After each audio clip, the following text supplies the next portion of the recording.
Bueno chicos, a continuación para que podamos seguir con la clase y ustedes puedan responder sus consignas, voy a proyectar un Geniali sobre la guerra de los 30 años o la guerra de religión, que es el tema que estamos dando, y puedan entender un poco mejor de qué trató esta guerra. Lo primero que vamos a dar van a ser los antecedentes de la guerra y cuáles fueron los bandos que se encontraban luchando en esta guerra. Tenemos al catolicismo, al luteranismo, al anglicanismo y al calvinismo.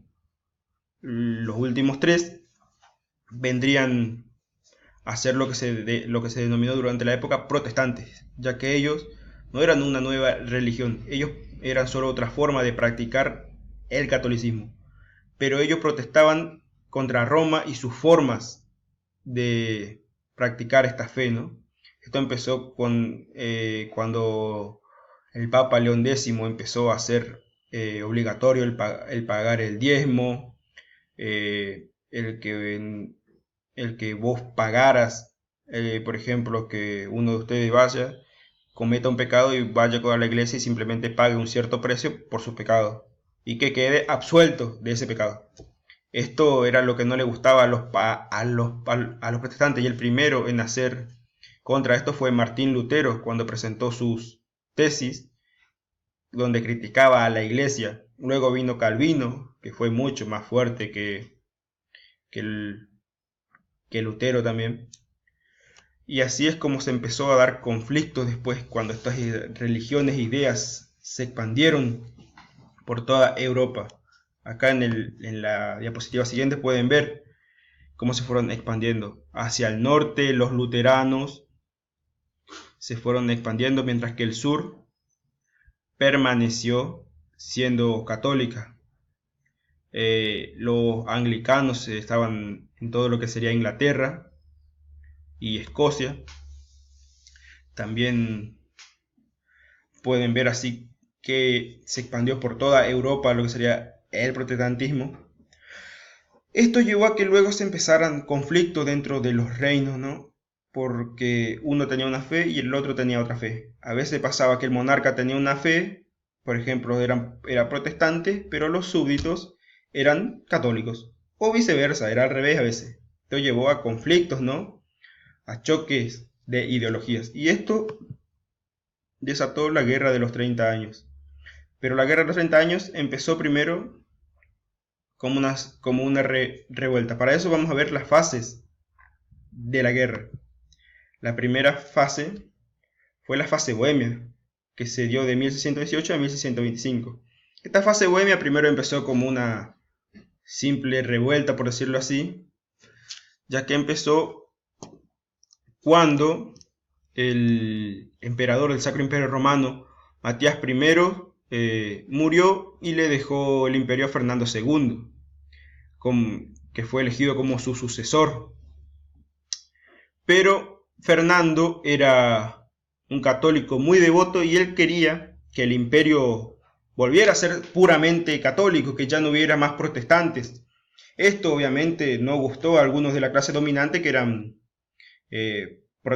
protestantes, porque había otros príncipes que practicaban la fe protestante y la mayoría también y muchos de su imperio, perdón, no la mayoría, eran protestantes. Esto llevó a una guerra civil dentro de lo que sería primero el actual territorio de Alemania, donde se encontraba Bohemia, y llevó a que los protestantes eligieran un rey diferente, y ellos eligieron a Federico V como su representante, como representante de la fe protestante. Así que ante esta situación se desencadenó un gran conflicto dentro del imperio, y viendo esto, el rey Felipe IV de España fue a ayudar a su primo Fernando, quien pidió ayuda a España para que pudiera controlar esto, ¿no? Para que pudieran ganar este conflicto y así mantener el orden en su imperio. España aceptó esto no por fe, sino más bien viendo las ventajas que tendrían ellos al tomar algunos nuevos territorios dentro de lo que sería el Sacro Imperio, dentro de lo que sería el Sacro Imperio Romano. Aquí los protestantes fueron superados y Federico se vio obligado a pedir ayuda a otros protestantes fuera del reino. Aquí es donde empieza a ser una guerra, cuando ya se involucran los de afuera, ¿no? Cuando ya se involucran otros imperios. Esto llevó a que en 1625 empezara la fase danesa, que duró hasta 1629. Empezó cuando el rey luterano Cristian IV hizo una alianza anticatólica con las provincias unidas de Inglaterra, y debido a que Inglaterra tenía especial interés en ver a España debilitada, ya que era una de las superpotencias, aceptó ir en contra de ellos, ¿no? Ir en contra de los católicos. Acá vemos una vez más que no es tanto sobre fe, sino más sobre conveniencia política estas guerras.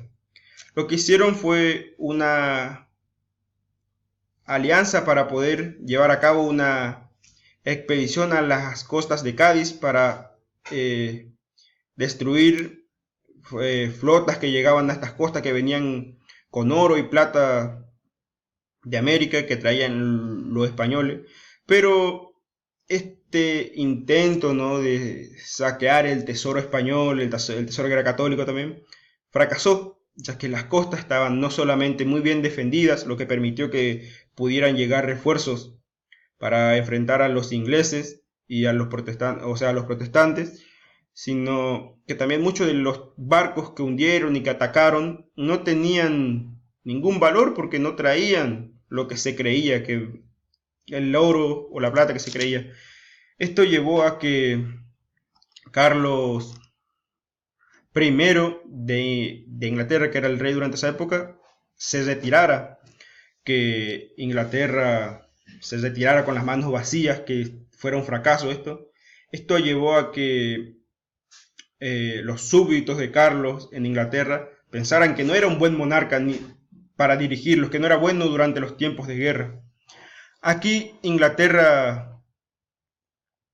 no abandonó en sí la guerra de los 30 años, pero se retiró un poco, ya que empezó un conflicto dentro de la propia Inglaterra que desencadenó después en su propia guerra civil. Aquí una vez más los protestantes perdieron, ya que también se intentó un ataque por el norte en nombre de la causa protestantes, pero también fueron superados una vez más por las fuerzas católicas. Aquí se creó un punto muerto, ya que no podían avanzar. Así, una vez más, viéndose los protestantes superados, volvieron a pedir ayuda, y así empieza la fase sueca, cuando entró en la guerra Gustavo Adolfo, el rey de Suecia, quien era un luterano y quiso ayudar, ¿no?, a sus hermanos en esta causa. Él fue el primero en tener un ejército disciplinado, un ejército moderno y bien equipado. Él llevó este ejército al norte de Alemania y pudo arrasar con las tropas católicas, llegando casi hasta el centro de lo que sería Alemania. Sin embargo, las fuerzas católicas realizaron un contraataque y obligaron a Gustavo Adolfo a retroceder, a volver al norte. Aquí otra vez se genera un punto muerto en la guerra, porque combaten pero no avanzan en nada. Ningún imperio se ve en la necesidad de rendirse.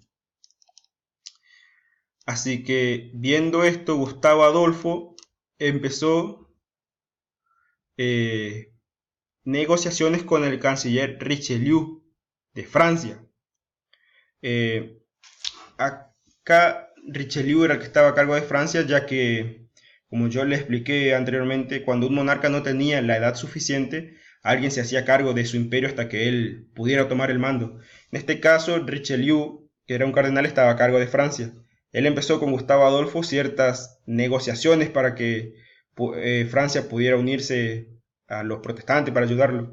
Acá Francia, incluso siendo protestante, perdón, siendo católico, ayudaron a,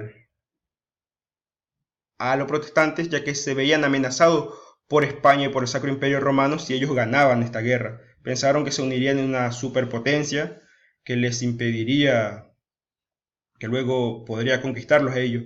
Así empezó en 1635 y hasta 1648 la fase franco-sueca, donde entraron los franceses católicos a la guerra a favor de los protestantes contra los Habsburgos católicos de Alemania y España.